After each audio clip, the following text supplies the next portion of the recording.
Afternoon, everyone. This is Mayuresh Joshi, Head of Research at MarketSmith India.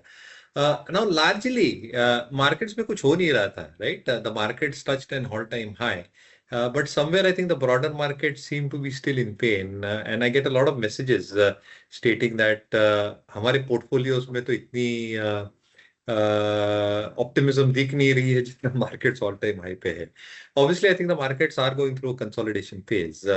और क्या होता है अगले कुछ हफ्तों में अगर ट्रम्प टैरिफ के रेजोल्यूशंस आ जाते हैं तो that is going to be a huge positive earnings have been relatively strong and इसलिए with post GST rationalisation how Q3 Q4 will play out seems to be very interesting. Now one sector that has come onto the radar in terms of rating rankings as we see it in markets with India is the tire sector. And the dynamics working in favor of the tire sector obviously are input costs are relatively lower. Demand from auto companies, whether it's passenger vehicles, two-wheelers, tractor makers, commercial vehicles, with GST cuts, demand expected to remain very strong. Lot of managements have pointed to double-digit volume growth. Along with that, input cost, यानी जो raw material cost रहती है, you've seen a good amount of moderation. और इसलिए I think a large part of the tire market actually caters not to the OEMs but also the replacement market, जहाँ पे prices काफी अच्छे रहते हैं. और इसलिए I think one stock that has probably come to our radar and which I want to share with you guys is this stock. Now, if you look at my screen, you will see Apollo Tyres. And again, I think it's 11% to the pivot. The reason that we are making this video is that you can keep this stock on your watch list. We certainly have kept it on our watch list. But the fundamental drivers, as I just mentioned, remain the same. Uske alawa, Apollo Tyres, as I speak, a large part of their revenues comes in from India, 64%, 28% comes in from Europe.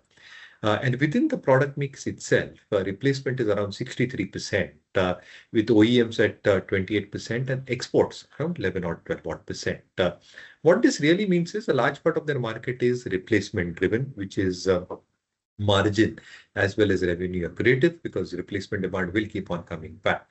At the same time, on the core India margins, जो EBITDA margin performance रहा है Apollo Tyre का India business में year-on-year basis for the first half, from 12.3%, the margins have improved to 15.1%. Obviously, your premiumization component of the Redestin brand that they're probably using is creating wonders. Europe has struggled a tad bit where margins have come down from 14.8 to 12.8. And we all know the reasons, softer demand, competition, etc. But they're implementing cost optimization or इसलिए margins, in our opinion, when they posted around 14.1% for the first 6 months, should remain relatively stronger. Debt EBITDA remains at 0.8 times, which is a very healthy sign. Now, if you probably look at how the construct on the chart is, the stock, as far as ratings and rankings are concerned, is making a consolidation stage one, as you see on your screens. It has spent 61 weeks here. The pivot, obviously, as I said, is at 585. Obviously, I think the purpose of this video is having this stock on your watch list. Even from a core fundamental perspective, valuations are not too expensive as we speak. And as volumes built up, the EPS rating, as I'm saying, and the RS rating should gradually improve as we head into the next few quarters. So, इसलिए I think our take is that tires as a space should continue doing well. And therefore, I think selective stocks within these spaces itself might actually continue doing well. With this, I think our take in terms of the market and a sector in focus is largely covered. For much more learning and research updates, follow us on Markets with India.